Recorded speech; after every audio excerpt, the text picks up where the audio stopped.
Hello guys, good morning. Welcome back to my channel. So in this lecture we study about society. तो आज हम लोग पढ़ेंगे कि सोसाइटी क्या है, ठीक है। क्योंकि जब भी हम लोग सोशियोलॉजी पढ़ते हैं तो सोशियोलॉजी का मतलब ही होता है कि स्टडीड अबाउट सोसाइटी। ओके, तो आज हम लोग जानेंगे कि सोसाइटी एक्चुअली में है क्या। तो society is a group of peace who shares a common culture, occupy a territorial areas and are bounded to each other by a common history. That means कि सोसाइटी क्या है, एक ग्रुप ऑफ पीपुल है जहाँ पे लोग common culture को share करते हैं, ठीक है। स्पेसिफिकली वो टेरिटोरियल एरियाज के अकॉर्डिंग। जैसे कि टेरिटोरियल एरिया में एग्जाम्पल ले लेंगे कि बिहार का टेरिटोरियल एरिया हुआ, तो ठीक है, तो बिहार के लोगों का कल्चर अलग होगा, ठीक है। तो वहाँ के सारे जो ग्रुप ऑफ पीपल होंगे वो शेयर कॉमन कल्चर करेंगे, सबका कल्चर एक होगा। वही आप दूसरे जगह पे चले जाइए, राजस्थान पे चले जाइए, तो वहाँ के टेरिटोरियल एरिया में अपना कॉमन शेयरिंग होगा, ठीक है। तो and are bounded to each other, और सब एक दूसरे से जुड़े हुए होते हैं बाय अ कॉमन हिस्ट्री, एक कॉमन हिस्ट्री से, ठीक है। क्योंकि किसी भी चीज का शुरुआत आज नहीं हुआ है, ठीक है, वो बहुत पहले से चलता आ रहा है। जो आज है वो बाद में पास्ट बनेगा, हिस्ट्री बनेगा। ओके, तो जैसे कि हम आप लोगों को बताएं एग्जांपल के साथ कि Bihari culture, their attires, dress, food, language and their territories all are different from each other, ठीक है। तो ये सारे उनके अटायर, ड्रेसेस, फूड, लैंग्वेजेस सब एक दूसरे से डिफरेंट है, ठीक है। सारे मतलब दूसरे से डिफरेंट नहीं था क्या कि दूसरे टेरिटोरियल एरिया से, ठीक है, या फिर दूसरे स्टेट से अलग हो सकता है, लेकिन हर एक स्पेसिफिक टेरिटोरियल एरिया एक कॉमन कल्चर को ऑक्युपाई करती है। हमारा कल्चर कुछ और है, आपका कल्चर कुछ और है, ठीक है। लेकिन जब वही चीज को आप लोग अपने अपने टेरिटोरियल एरिया के अकॉर्डिंग डिवाइड कर दो तो वो कॉमन शेयरिंग होता है, ठीक है। Society is mandatory not only for more survival but also good for a good life. Society बहुत जरूरी है, मैंडेटरी है, ठीक है। सिर्फ सर्वाइव करने के लिए ही नहीं बल्कि एक जीवन को अच्छा बनाने के लिए भी सोसाइटी की बहुत ज्यादा जरूरत है। It provide security, relationships, identity and sense of belongingness, ठीक है। वो क्या क्या प्रोवाइड करता है, वो सिक्योरिटी प्रोवाइड करता है। हम लोग सोसाइटी में रहते हैं तो वो सिक्योरिटी प्रोवाइड करता है, रिलेशनशिप्स क्रिएट करता है लोगों के साथ, बॉन्डिंग क्रिएट करता है, आइडेंटिटी देता है कि आप किस सोसाइटी के पार्ट हैं, ठीक है। And the sense of belongingness, sense of belongingness मतलब कि सब एकजुट होकर के रहते हैं, वी फीलिंग जिसको बोलते हैं, ठीक है।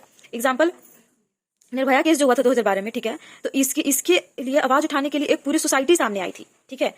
पूरी सोसाइटी उसको सपोर्ट कर रही थी उस केस के, और फाइनली इस केस में क्या होता है कि हम लोग जीतते हैं, ठीक है, और निर्भया को सक्सेस भी मिलता है। Now individual and society directly related to each other. कोई एक इंडिविजुअल है और सोसाइटी एक दूसरे से डायरेक्टली रिलेट करते हैं एक दूसरे से, क्योंकि बिना इंडिविजुअल की सोसाइटी नहीं होगा, बिना सोसाइटी को कोई इंडिविजुअल बिलोंग नहीं करेगा, ठीक है। तो बोथ आर कंप्लीमेंट्री, तो दोनों एक दूसरे के कंप्लीमेंट्री हैं। Next, we can't live in isolation as we live together who provide a certain family which is very important for all of us. हम लोग आइसोलेशन में नहीं रह सकते, we are human beings, we can't live in isolation, ठीक है। We have to connect many things, ठीक है। तो as we live together we provide a certain family. हम लोग मतलब कि हम लोग आइसोलेशन में नहीं रह सकते, हम लोग एक सर्टेन फैमिली होती है सोसाइटी के अंदर, ठीक है, जो कि बहुत इंपॉर्टेंट रोल प्ले करती है हमारे जीवन में। सोसाइटी में भी सिंपल और में भी कॉम्प्लेक्स। सोसाइटी सिंपल भी हो सकती है, कॉम्प्लेक्स भी हो सकती है। सोसाइटी यहाँ पे लिखा हुआ नहीं है, लेकिन 3 तरह का होते हैं, रूरल सोसाइटी, अर्बन सोसाइटी और ट्राइबल सोसाइटी। जो रूरल सोसाइटी होता है वो बहुत सिंपल होता है, और जो अर्बन सोसाइटी होता है बहुत कॉम्प्लेक्स होता है, ठीक है। याद रखिएगा, इस चीज को मेंशन नहीं है नोट्स में, बट हाँ आप लोग अपना नोट्स बना रहे होंगे तो प्लीज इसको मेंशन कर लीजिएगा।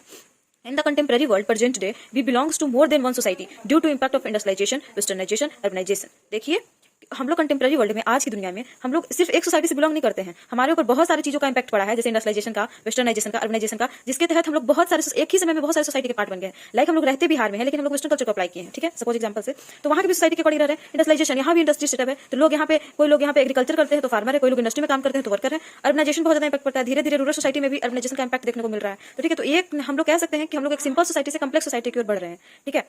तो not linguistic, ethnic, religion, tribal, caste based on society, ठीक है। ये जो भी चीजें हैं वो सोसाइटी पे बेस्ड होता है। 22 लैंग्वेजेस कंटेन इन कॉन्स्टिट्यूशन, हमारे कॉन्स्टिट्यूशन में 22 लैंग्वेजेस कंटेन है, ठीक है। This diversity makes deciding which society we are talking about.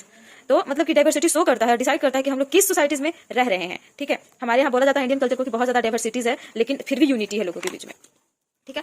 तो and it show how individual in modern time belongs to more than one society and how society unequal. ये show करता है कि कैसे कोई इंडिविजुअल मॉडर्न टाइम में belong करता है मोर देन वन सोसाइटी से। जैसा कि हम बताएं कि हम लोग एक ही समय में बहुत सारे सोसाइटी के पार्ट हैं, क्योंकि हर जगह वेस्टर्नाइजेशन, इंडस्ट्रियलाइजेशन, अर्बनाइजेशन का इंपैक्ट देखने को मिलता है। तो हम लोग बस ये नहीं कह सकते कि हम लोग रूरल सोसाइटी में है या फिर हम लोग अर्बन सोसाइटी में है, क्योंकि बहुत सारे ऐसे लोग यहाँ पे होंगे जो बिलोंग करते हैं उनका रूरल सोसाइटी से, लेकिन रहते अर्बन सोसाइटी में है, तो वो यहाँ का भी कल्चर को फॉलो करते हैं, अर्बन सोसाइटी का भी और रूरल सोसाइटी का भी। तो एक ही समय पे वो क्या हो गए, 2 सोसाइटी के पार्ट बन गया, ठीक है। तो उसी चीज को यहाँ पे बताया जाता है। एंड यहाँ पे ये भी दिखाता है कि कैसे सोसाइटी एक दूसरे से अनइक्वल है, कि जैसे हम लोग कंपेयर करेंगे रूरल या ट्राइबल या फिर अर्बन सोसाइटी में, तो तीनों आपस में एक दूसरे से डिफरेंट है, ठीक है guys. Thank you for watching, आज के लिए बस इतना ही। आपको सोसाइटी समझ में आया कि नहीं प्लीज कमेंट कीजिएगा और बताइएगा जरूर, और आप अपने चैनल को सब्सक्राइब जरूर कीजिएगा। Thank you so much, bye bye, take care.